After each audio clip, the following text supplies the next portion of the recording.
Let's talk about scaffolding. It's a fixture on pretty much every construction site out there, right? It's what gets workers up high to get the job done. But with that height comes some really serious risk. So in this explainer, we're going to break down the essential blueprint for scaffold safety to figure out exactly how to manage those risks. And just to give you an idea of the scale we're talking about, think about this number, 2.3 million. That's how many construction workers, we're talking roughly 2/3 of the entire industry, are on scaffolds all the time. So this isn't some niche topic, this is essential knowledge for the vast majority of the workforce. And here is exactly why it matters so much. OSHA, the Occupational Safety and Health Administration, they estimate that if we just followed the right standards, we could prevent 50 deaths and an incredible 4,500 injuries every single year. These aren't just numbers on a page. These are people's lives and their ability to provide for their families. So, to get the complete picture, we're going to break this down into 5 key areas. We'll kick things off with the hazards you need to know about, then get into building a solid base. After that, we'll cover how to protect against falls and collapses, and we'll wrap it all up with the human element, training in those crucial daily checks.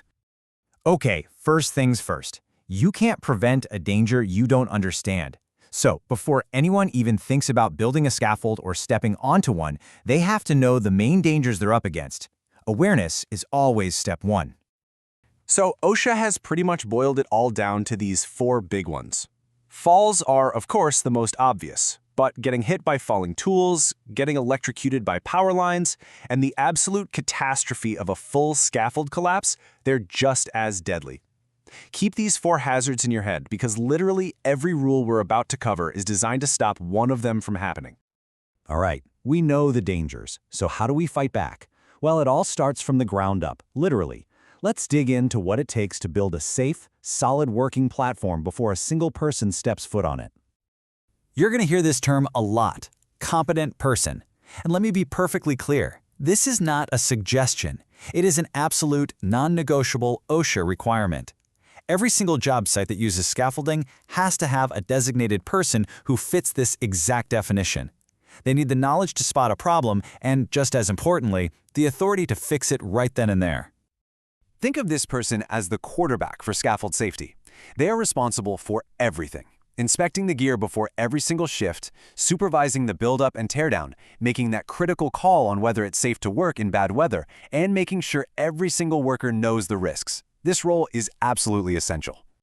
Now, let's talk pure strength. The rule is simple, but it is incredibly important. Every single part of that scaffold, from the legs and the braces to the planks you stand on, has to be strong enough to support 4 times the weight it's ever expected to hold. That 4-to-1 safety factor is the buffer that stands between safe and sorry.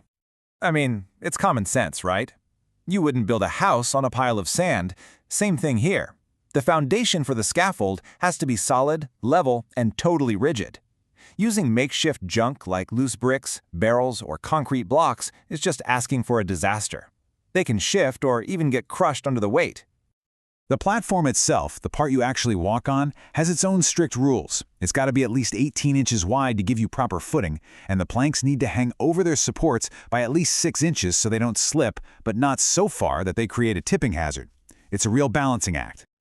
Okay, so we've built a solid, stable base. That's great. But now we have to face the biggest killer in construction, hands down, falls. This next part is all about your first, best, and most important line of defense against gravity. So what's the magic number? It's 6 feet. That's it. The second a worker is on a scaffold more than 6 feet above a lower level, some form of fall protection is mandatory, period. No exceptions, no excuses. The most common way to do this is with a guardrail system, and it has to have these 3 essential parts. You've got a top rail, right around 42 inches high, to stop someone from going over. You've got a mid-rail to keep them from sliding under, and you've got a toe board at the bottom to stop tools and materials from falling on people below. You need all 3. Now, what if you can't use guardrails for some reason? Well, the backup plan is a personal fall arrest system, or PFAS. That's a full-body harness that's connected to a secure anchor point. The whole point is to stop you before you hit the ground. And a really critical note here. Those old-school body belts, they are totally prohibited for fall arrest now. So we've protected the worker from falling off the scaffold. But what protects the entire scaffold from falling down? That's a whole different ballgame, And it all comes down to total structural stability. Hey, remember that 4-to-1 ratio we talked about with load capacity? Well, it's back. But this time, it's not about weight. It's all about keeping the whole structure from tipping over. It's really just basic physics. The taller something is, the easier it is to push over, right? So if your scaffold's base is, let's say, 5 feet wide, it cannot be more than 20 feet high unless it's tied off or braced to the building. Going past that 4-to-1 height-to-base ratio makes it dangerously unstable. And when you do need to tie it off, you can't just wing it. There are specific rules. That first tie-in point happens right at that 4-to-1 height limit. Then you need to add more ties going up, about every 26 feet, and going across every 30 feet to make sure the entire structure is locked in tight. We've covered the hardware, the structure, the engineering. But you know what? None of that means a thing without knowledgeable people and consistent habits. And that brings us to our final and maybe the most important section of all. So let's start with a simple question, but one with a crucial answer. Who on the job site actually needs to be trained on this stuff? Is it just the guys building the scaffold? Just the supervisors? The answer? It's simple. Everybody. The OSHA standard could not be more clear. Any employee who does any work on a scaffold, whether you're putting it up, taking it down, or just working on it, you must be trained by a qualified person on the specific dangers and the right way to do your job. And listen, training is not a one-and-done kind of deal. You have to get retrained whenever the situation changes, like if there's a new hazard or you're using a different kind of scaffold. And critically, if a worker's actions show that they just don't get the safety rules, they need to be retrained. It's a continuous loop. We'll end with this quote directly from the regulations because it just says it all perfectly.